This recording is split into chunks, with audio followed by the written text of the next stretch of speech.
Terus ketiga begini, misteri manusia itu. Dan ini kita tidak pernah tahu sampai kiamat, tapi ini ilmu harus kita diskusikan. Misalnya saya ini namanya Bahauddin. Saya sekarang hidup sampai 2019 sekarang. Kan hanya Allah yang tahu berapa turunan saya sampai kiamat dan statusnya kayak apa. Donald Trump juga gitu. Donald Trump itu sekarang kafir, tapi kita tidak pernah tahu nanti turunan keberapa ada yang Muslim. Lah turunan yang calon Muslim ini diletakkan di mana kita tidak tahu. Yang jelas kalau kamu bunuh itu katut itu. Artinya gini, logika membiarkan orang kafir itu ya ada logikanya. Nah, logika membunuh karena mereka mau membunuh kita ya ada logika fikihnya karena kalau kita ada membunuh dibunuh. Makanya semuanya hukum ini terus bergantung al-hukmu yaduru ma'ilatihi wujudan wadah. Di sini terus dipertemukan. Makanya semua nabi itu kalau yang namanya membunuh pasti pas perang saja karena ini kondisi yang memang pilihannya hanya dua, kalau nggak dibunuh ya membunuh. Ada duel lah itu. Maka ini butuh kajian fikih dan orang nggak boleh subjektif dalam hal ini. Saya ulang lagi, tidak boleh subjektif karena tadi orang yang kamu katakan sekarang misalnya Zaid, kamu itu bodoh sekali. Kenapa bodoh? Nggak hafal Quran, nggak pernah kuliah, nggak pernah ngaji.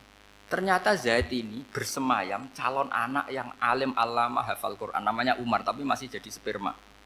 Suatu saat Zaid itu punya anak alim alama, kan banyak orang tidak bisa baca Quran punya anak hafid, banyak enggak di Indonesia? Banyak enggak petani yang punya anak dekan? Petani punya anak dekan, yang dekan punya anak naik kelas saja susahnya bukan main. Banyak kan? Nah ketika dibalik nanti, ada dekan punya anak goblok, yang petani punya anak dekan, pinter mana? Kita tidak pernah tahu, makanya ini kan, ya sudah kalau nggak pernah tahu ya bilang saja wallahu alam kan selesai. Daripada keminter keliru kan ada wallahu alam. Makanya cerita favorit guru saya, Kiai Haji Maimun Zubair itu punya apa namanya Kiai Zubair. Itu cerita favoritnya itu ada santri namanya Soleh. Soleh itu alim alama. Orang Madura itu cara berpikir kan kalau kiai saja alim seperti itu, apalagi bapaknya. Pas bapaknya main ke pondok, santrinya ada ribuan. Bapaknya main ke pondok itu. Sholat itu ya gak bener, gak sesuai sunnah Rasul lah kira-kira gitu. Sudah sholat itu gak bener, apa-apa gak bener. Masih ditakwil sama santri Madura, karena orang Madura itu kultus. Mungkin khilaf itu satu khusus, pokoknya perlakuan khusus. Suatu saat saking bodohnya orang itu, kenceng tuh pinggir musola. Wah ini gak bisa ditakwil lagi, akhirnya gak bisa ditakwil tuh gak. Wah ini sudah gak bener ini, gak bener. Singkat cerita santri tadi gak kuat matur ke kiainya, Pak Yai, jenengan sealim itu kok bapaknya segoblok itu. Kenapa? Ya, dia kencing pinggir musola. Oh bapak saya itu pinter sekali. Kok bisa? Karena beliau yang memutuskan saya mondok sampai saya jadi alim alama seperti ini. Yang bodoh itu mbah saya. Yang bodoh itu mbah saya.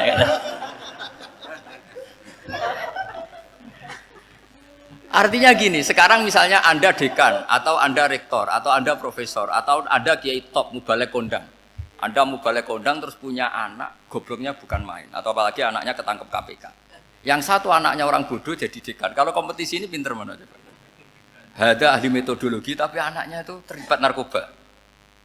Yang ini petani utun, anaknya dekan. Kira-kira kalau dikompetisikan pinter mana?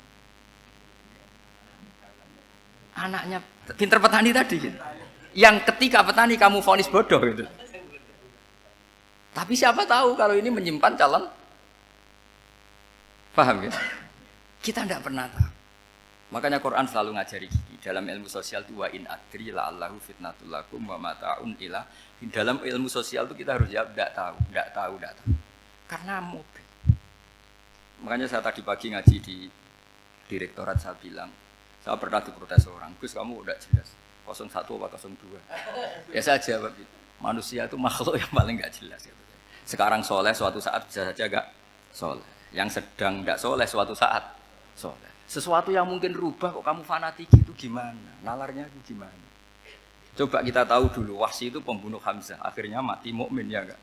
Padahal orang yang sangat dibenci Rasulullah karena membunuh Sayyid siapa? Hamzah.